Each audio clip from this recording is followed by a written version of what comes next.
પાટણ જિલ્લા તલાટીકામ મંત્રી મંડળની 8મી વાર્ષિક સાધારણ સભા યોજાયેલ તલાટીકામ મંત્રી કારોબારી મંડળની નવીન રચના કરવામાં આવી। પ્રાપ્ત વિગત અનુસાર વાત કરવામાં આવે તો સરસ્વતી તાલુકાના ચોરમારપુરા ખાતે આવેલા ડાયનાસોર હોલ ખાતે આજરોજ પાટણ જિલ્લાના તલાટીકામ મંત્રી મંડળ દ્વારા વાર્ષિક સાધારણ સભાનું આયોજન કરવામાં આવ્યું, જેમાં ભારત માતા કી જયના નારા સાથે દીપ પ્રાગટ્ય કરી કાર્યક્રમની શુભ શરૂઆત કરવામાં આવી હતી, જેમાં ઉત્તીર્ણ થયેલ બાળકોને કીટ આપી બાળકોનું સન્માન કરવામાં આવ્યું, જેમાં જિલ્લા પાટણ તલાટીકામ મંત્રી મંડળના સતત ત્રીજી વાર નિમણૂક કરેલા પ્રમુખ શ્રી સતીશભાઈ જાદવ દ્વારા નવીન કારોબારી સભ્યોની નવીન રચના કરવામાં આવી, જેમાં નવીન તલાટીકામ મંત્રી મંડળનું શ્રીફળ સાલ ઉઢાડીને સન્માન કરવામાં આવ્યું હતું, જેમાં મહેશભાઈ દેસાઈ દ્વારા સમગ્ર કાર્યક્રમની સ્પીચ આપી સંબોધન કરી આભાર વિધિ કરવામાં આવી હતી, તેમજ તમામ તલાટીકામ મંત્રી ભાઈચારાની ભાવના સાથે અન્ન ગ્રહણ કરી છૂટા પડ્યા।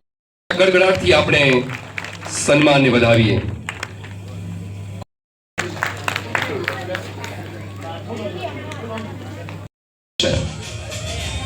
प्रजापति प्रकृतिबेन महिला संगठक बोले जल्दी थी मंच पर आवशे।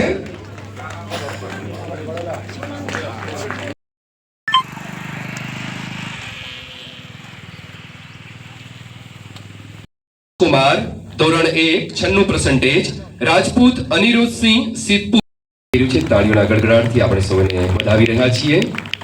આજનો પ્રસંગ ખૂબ સરસ, ધન્યવાદ।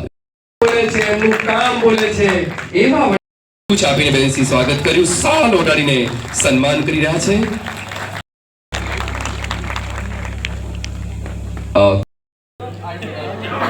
અલા ભાઈ પ્રકાશભાઈ તમે તાળીઓના ગડગડાટથી સન્માનને વધાવીએ।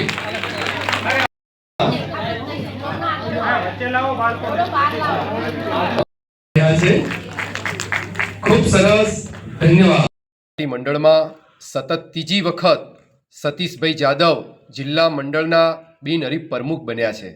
સાથે સાથે આજની સાધારણ સભામાં આગામી 3 વર્ષ માટે નવીન કારોબારીની જાહેરાત કરવામાં આવી હતી અને સમગ્ર જિલ્લાના તમામ તાલુકાના પ્રતિનિધિઓનો એમાં સમાવેશ કર્યો છે અને આજે પાટણ જિલ્લાના તમામ તલાટી ભાઈ બહેનો આજની સાધારણ સભામાં ઉપસ્થિત રહ્યા, તેમજ સાથે સાથે જે તલાટી ભાઈ બહેનના દીકરા દીકરીઓએ શિક્ષણ ક્ષેત્રે ઉજ્જવળ કારકિર્દી ઘડી છે, જેમને ઊંચી ટકાવારી મેળવી છે, એવા દીકરા દીકરીઓનું પણ જિલ્લા મંડળ વતી સન્માન કરવામાં આવ્યું હતું।